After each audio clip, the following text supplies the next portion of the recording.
Bom dia, sexto ano. Nós vamos estudar geografia. Já estão com o livro na mão? Todos vocês aí? Olha só. Nós já começamos a falar no capítulo 10 sobre a vegetação, que cobre o mundo, os tipos de vegetação, os tipos de floresta. Nós já começamos a falar alguma coisa sobre isso no última videoaula de vocês, tá? Quando a gente falou de tapete verde, é a vegetação que cobre o planeta Terra. Então, nós não falamos sobre todas elas, ok? Nós paramos aqui em vegetação rasteiras, tá? Então, eu quero que vocês peguem o livro de vocês aí, na página 96, ok? Nós vamos dar continuidade aos tipos de vegetação, tá bom? Olha só, quando a gente fala de vegetações rasteiras, tem até uma foto aqui, uma ilustração que já eu falo com vocês. Então, as vegetações rasteiras, ela é formada principalmente por gramínea. Então, toda vegetação rasteira é formada por gramíneas, que geralmente elas ocupam regiões de planície, regiões bem planas, tá? São os lugares onde mais ocorrem as vegetações rasteiras, tá? Por isso que aonde tem vegetação rasteira são as áreas mais próprias para a agricultura e a pecuária, ok? São as áreas que mais ocorre desmatamento, pelo fato de serem áreas planas, planície, né? E são as áreas ideais, tanto para a agricultura quanto para a pecuária, ok? Então, ainda falando da vegetação rasteira, a vegetação rasteira, ela tem vários nomes. Dependendo do continente, da região, ela tem nomes diferentes. Então, vegetação rasteira são aquelas vegetação composta principalmente por gramíneas. São aqueles matinhos baixos. Isso não quer dizer que não tem árvore. Tem árvores, mais espalhadas, tem arbustos, Mas essa é a característica principal da vegetação rasteira, a formação principalmente de gramíneas, aquelas gramas, aquele matinho mais baixo, tá? As vegetações rasteiras, ela tem vários nomes. E um deles se chama pradarias. Pradarias é uma vegetação. Que vegetação que é a pradaria? Vegetação rasteira, ok? Então, são vegetações que cobrem extensas áreas, tá na página 96, tá? Com predomínio de gramíneas, principalmente com presença de arbustos, tem flores e pouquíssimas árvores, tá? Então, as pradarias, elas são muito comuns nos Estados Unidos e no Canadá. Nessa região aí, Estados Unidos e Canadá, a presença dessa vegetação rasteira que chama pradarias, ok? São em locais onde tem planície, bem plano, tá? E o predomínio é de gramíneas, daquele mato mais baixinho, como eu já falei, tem algumas árvores e tem alguns arbustos.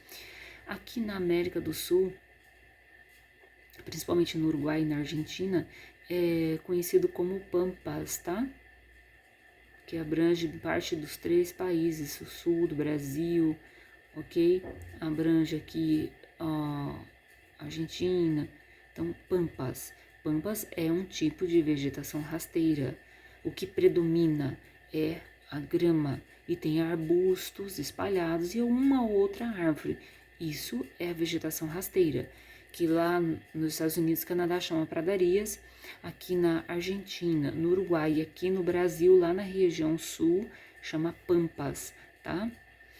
Ela recebe outro nome também, tá? Lá na Europa, tá? E na Ásia, ela se chama estepes, tá? Esse mesmo tipo de vegetação rasteira também existe lá na Europa e na Ásia, e tem o nome de estepes, ok? Que é super parecida com os pampas, as pradarias, já que todas elas são vegetações, tá, rasteiras. Aqui no livro de vocês, na página 96, vocês estão vendo uma foto aí, isso aqui, ó.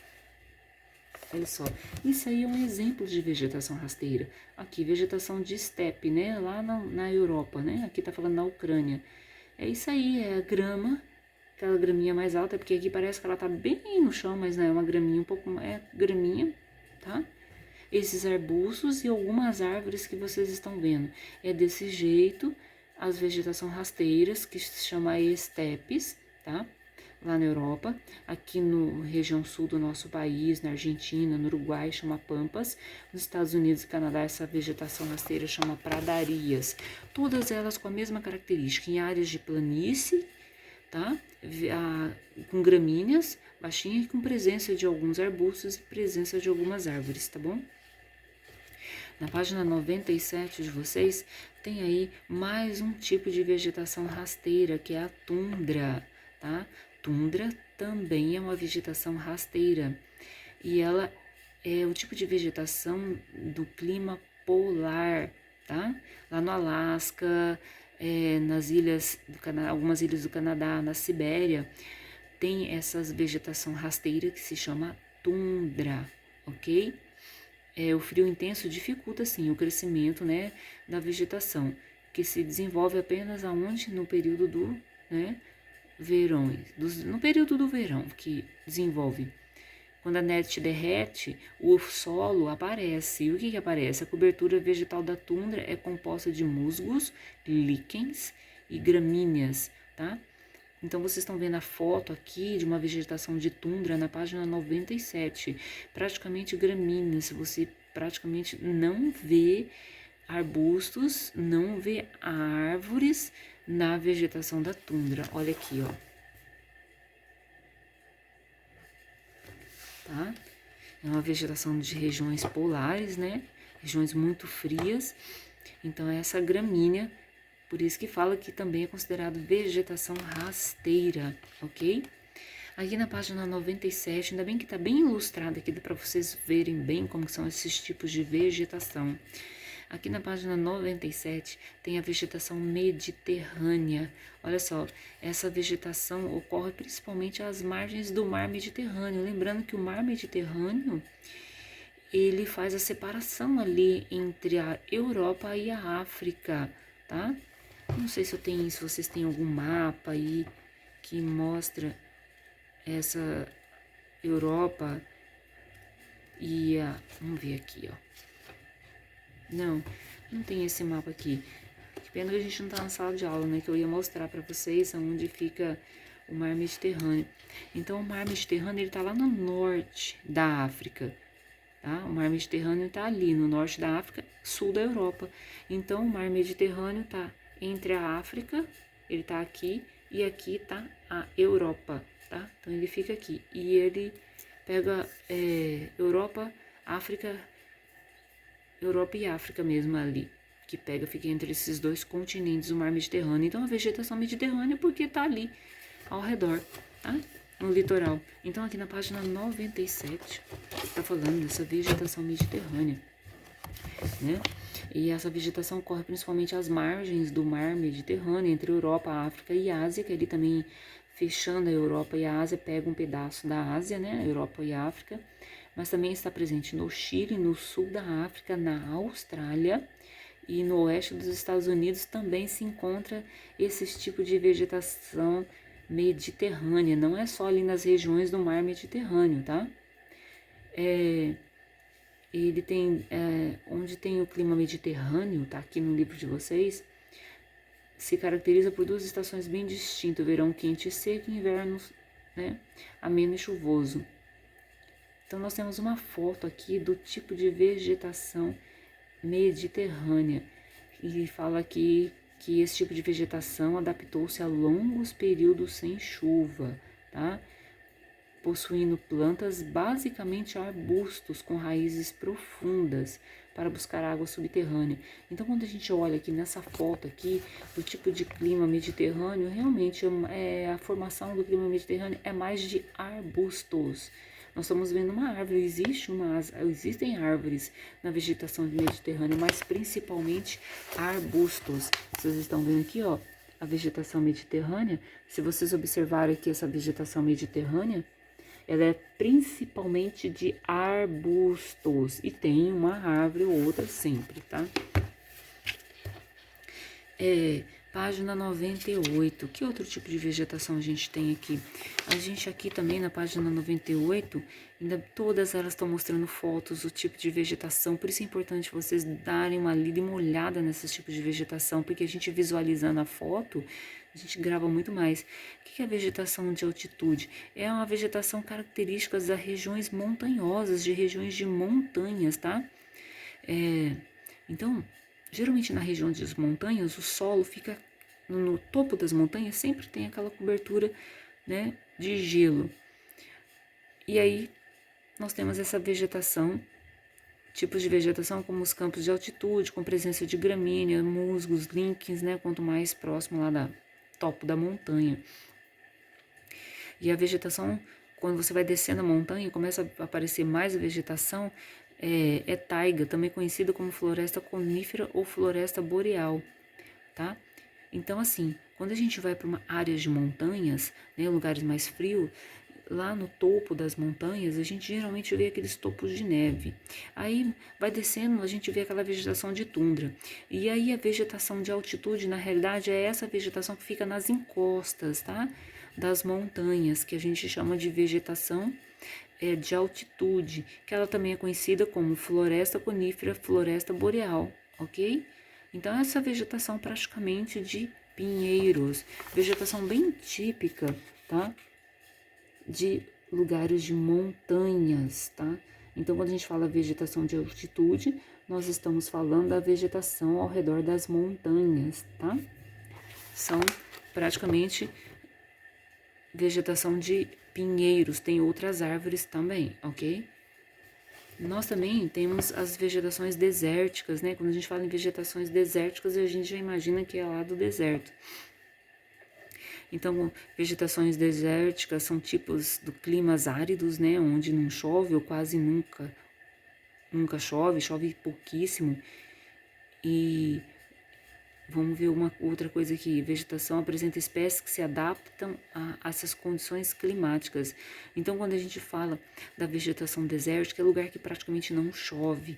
Então, tem um tipo de vegetação, mesmo quase não chovendo. Aí, aqui na foto dessa vegetação, tá falando a presença de espinhos diminui a evapotranspiração da água, aumentando a chance de sobrevivência dos vegetais em climas onde a umidade é muito baixa. Aqui está uma foto no deserto de Sonora, que fica entre os Estados Unidos e o México, tá? Então, geralmente nesse tipo de vegetação é cactos, né, que tem plantas rasteiras e com raízes profundas, né, para poder pegar água lá do lençol freático, tá? E arbustos quase sem folhas ou com folhas muito pequenas e muito espinhos. Então aqui, ó, no livro de vocês têm aí um exemplo, tá bom? De vegetações desérticas, tá? Aqui tá mostrando, né, um deserto ali nos Estados Unidos e entre o México. Então, pouquíssima vegetação, arbustos, cactos, plantas com bastante espinho, tá? Folhas assim muito pequenas, mas as raízes são bastante profundas, tá bom? Tá aqui na página 98. Na página 99, tá falando da importância da vegetação. Nossa, a importância da vegetação, da cobertura vegetal para o mundo é impressionante. Afinal de contas, é na vegetação que se abriga grande diversidade de plantas, animais e demais seres vivos do planeta, tá? E as plantas são utilizadas para os seres humanos não só como remédios, como os alimentos, como ornamentos e matérias-primas que vêm das plantas, beleza? E aqui na página 99 de vocês, aqui tem, além disso, as florestas são importantíssimas, né, para a manutenção da natureza. E olha só, primeira importância, sequestro do carbono e combate do efeito estufa, porque quanto mais vegetação, mais planta, mais as plantas respiram o gás carbônico do ar e menos gás carbônico para a atmosfera, beleza? Manutenção dos recursos hídricos, né? Porque é onde tem vegetação, a chuva cai, vai descendo no solo, assim, gradualmente, ok? Em vez de descer no solo e bater e não ter vegetação nenhuma, vai fazendo aqueles buracos. Então, quando tem vegetação, a água vai descendo com mais suavidade. Não que pode ser um temporal, mas se tem uma região com bastante árvores, né? Então, elas segura um pouco a força da chuva que bate no solo, tá? Manutenção dos recursos hídricos, aqui prevenção de enchentes, né? Porque aqui tá falando assim, ó, devido à cobertura vegetal, a água da chuva se infiltra mais no solo, né? Evitando o escoamento superficial, condição responsável por enchentes e inundação. Então, assim, quanto mais vegetação, melhor para evitar enchentes, tá? Porque áreas que não tem árvore, não tem vegetação, a água vai bater no solo e ela vai escoar e vai se acumulando. Agora, vegetação de florestas, por exemplo, a água vai bater e o solo vai captar toda essa água, tá bom? Aqui vocês têm uma figurinha muito interessante falando da área florestal, área residencial e área urbanas, né? Então aqui está mostrando que no solo de uma floresta, 80 a 90% da água vai para o solo. Olha que interessante. E aqui na área residencial, áreas assim que tem gramas, tem árvores e tem casas, 50 a 60% da chuva vai para o solo. Isso quer dizer que o restante forma as poças d'água. Aqui em áreas urbanas, né, que quase não tem vegetação, né, o solo só capta de 0 a 10% da chuva. Isso quer dizer que 90% praticamente da chuva fica aquelas poças d'água, que na realidade não são mais poças d'água, na realidade já são as enchentes, né? Tá bom? Então, realmente, a vegetação é de grande importância para nós. Aqui na página 100 de vocês está a prevenção do assoreamento dos rios, porque imagina quando tira toda aquela vegetação do rio, a água vai batendo e aquelas pedras que ficam na beira do rio, aquela areinha grossa, né, a chuva vai carregando para dentro do rio, aí vai assoreando os rios vão ficando mais baixinhos e aí, conforme mais assoreamento, pode até secar aquela parte ali do rio, né? E quando existe toda aquela mata em volta dos rios, não acontece isso. A chuva vai batendo nas árvores, vai batendo nos galhos, vai caindo com mais suavidade, tá? Manutenção da umidade do ar, lógico, lugares que tem mais vegetação, mais árvores, mais matas, com certeza, lugares que tem clima mais úmido, né? E melhora a qualidade do solo. Lógico, os vegetais, toda a vegetação protege o solo. Então, assim, aqui nessas que nós lemos na página 99 e 100, são todos a importância das florestas, né, para a manutenção, né, da nossa natureza, ok? Então, nós vamos até aqui, tá? Falando sobre a vegetação e até a próxima videoaula. Tchau para vocês.